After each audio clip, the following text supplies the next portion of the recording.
तुम्ही पाहत आहात MCN न्यूज मराठी।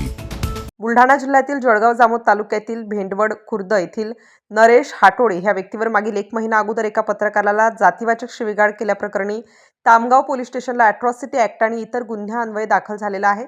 आज या घटनेला जवळपास 1 महिना 10 दिवस उलटून सुद्धा खामगाव पोलिसांनी सदर आरोपीला जेरबंद केलं नाही।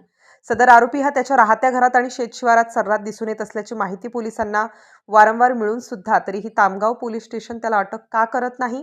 पोलिसांचा हलगर्जीपणा किंवा आर्थिक हितसंबंधांमुळे ह्या गुन्ह्यातील आरोपीने काल दिनांक 22 जानेवारी रोजी जळगाव जामोद तालुक्यातील भेंडवड खुर्द येथील एका 29 वर्षीय महिलेचा विनयभंग केल्याची घटना समोर आली आहे। फिर्यादीच्या आरोपावरून जळगाव जामोद पोलीस स्टेशनला आरोपी नरेश हाटोळे यांच्या विरोधात विविध कलमांद्वारे विनयभंगाचा गुन्हा दाखल करण्यात आलाय। 2 गुन्ह्यात आरोपी असलेला नरेश याचा शोध तामगाव किंवा जळगाव जामोद पोलीस स्टेशन यापैकी अगोदर कोण घेणार याकडेच सर्वांचे लक्ष वेधले। जिल्हा पोलीस अधीक्षक निलेश तांबे यांनी या गुन्ह्यातील आरोपीबाबत विशेष दक्षता घेऊन यास त्वरित अटक करावी अशी मागणी विनयभंग गुन्ह्यातील पीडित महिलेच्या पतीने केली असून फरार आरोपीस त्वरित अटक न केल्यास तीव्र आंदोलन छेडण्याचा इशारा MCN न्यूजच्या कॅमेऱ्यासमोर दिला आहे। MCN न्यूज मराठीकरिता वैभव वडोदे, जळगाव।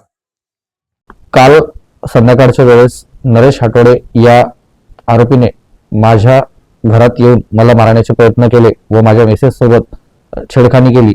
त्याचे मुख्य कारण म्हणजे असे की नरेश हाटोळे यांच्यावरती तामगाव पोलीस स्टेशनमध्ये 12/8 या रोजी अॅट्रॉसिटीची नुसार तक्रार दाखल झालेली असून त्यांचे पूर्णतः माझ्यावरती सध्याच्या परिस्थितीमध्ये त्याला या गोष्टीमध्ये माझ्यावरतीच आरोप लावलेला आहे त्याने की ही सर्व घटना मी घडवून आणलेली आहे।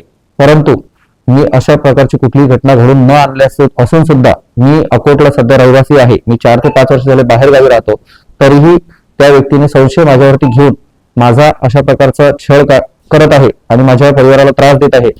या सर्व प्रकरणाला तामगाव पोलीस स्टेशन या प्रकरणाला अजूनही हा सर्रास गावामध्ये फिरतो, तरीही तामगाव पोलीस स्टेशन त्यांना पकडू शकलं नाही।